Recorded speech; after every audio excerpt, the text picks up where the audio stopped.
Okay. Go. Hey, man.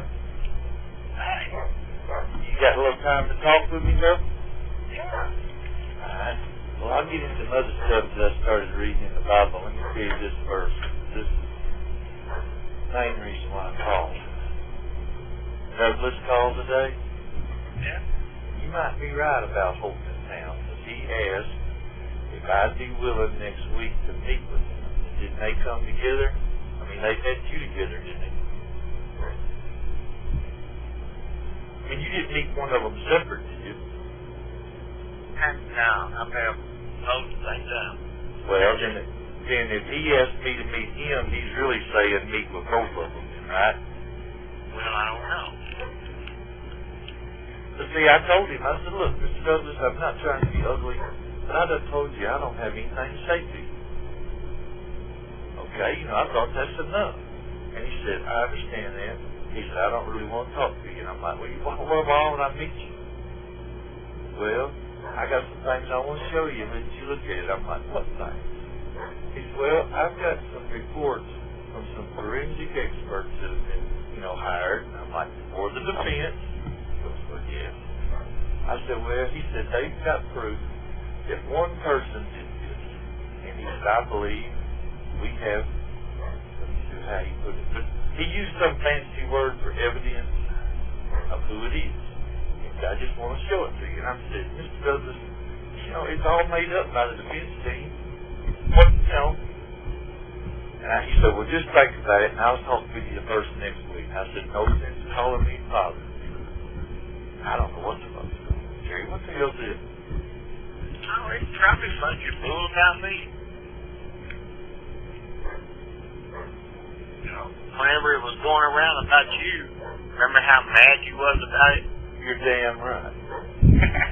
It ain't over with you. Don't think it is. They're playing, they're trying to play us, and probably got Todd in it too. But they're trying to play me and you right now, hoping to get a rise out of us, and which I ain't gonna give them the thrill. Hey, Mark. I'm trying to stay calm. Huh? I'm trying to stay calm. Hey, you're trying to. I think I'm doing a pretty good job. Oh, yeah. If there was anything to worry about, it wouldn't take the state 14 years to figure it out. And we ain't got nothing to worry about. We've done nothing wrong. I sure ain't. I know I haven't done anything. I know what they're, talking about. I'm like, what the hell? Well, exactly. And I guarantee you, if you was to meet with them, they would try to tell you, we think Terry Hobbs done it. And you know what? Go ahead. You know what that means to me? What's that, bud? Not a thing. It shows me that there's a sick group of people out there trying to get 3 killers out of prison, and they're seriously and literally going to the extreme to try to do it. Could be it. If Brett Davis called me up and said, Terry, I need you to come over here, I got something to show you, I'd go. Yeah, if he called me, I would, because I would think it was something important. Brent Davis, he ain't got no reason to lie to me. Well, exactly.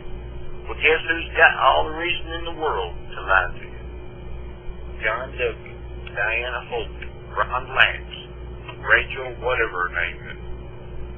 Don't think they won't. And you already know the game. Heck yeah, I've been dealing with it 14 years, man. Yeah. They're just trying to push things off on Terry Hobbs, which I don't care. Let them push it. There ain't no way they can tell anybody that Terry Hobbs done this and beyond about it. I ain't worried about it. That's sick. That's all that's in my brain. I know that's right. And it ain't no start. But you know what? 14 years later, here they finally figured out who done it. That's a crap. That's a crock if there was one. Well, if that were the truth, then there's a whole bunch of police officers that made a lot of mistakes. You know what I'm saying? Well, if they find out James Martin, he's a dead-gum known child molester, Terry. He's done gone to prison for molesting kids. Who? A guy named James Martin. Lived right there in the neighborhood, dude. Oh. I know. I've read his website and stuff he said on the internet. He didn't do it. It never made me believe he done it. Well, they took him in and questioned him kind of like they did me, and he give him a statement and stuff. I've read everything he said. Yeah. Well, you know what? When I was down here talking with Gary Ditchell a few months ago, after I went over and talked to them police at Westminster, Yeah. I asked Gary. I said, Gary, I got to hear it from you again. I've already heard it, but I got to hear it again. Are you satisfied with this investigation? Not, for Terry. I wanted to hear it from Gary for Terry, but this investigation has nothing to do with Terry. I said, are you satisfied with it in your mind that the right people's in prison? He said, beyond a shadow. Not that. Okay, you didn't have to tell me twice. Yeah, once is enough. That's it. And coming from him. He ain't got no reason to lie. He was the lead investigator. That's right. He was it all. He knew more what was going on than anybody. He was in charge, wasn't he? Yeah, he was. So whatever these quacks are up to, and trust me, if it walks like a duck, quacks like a duck, probably a duck.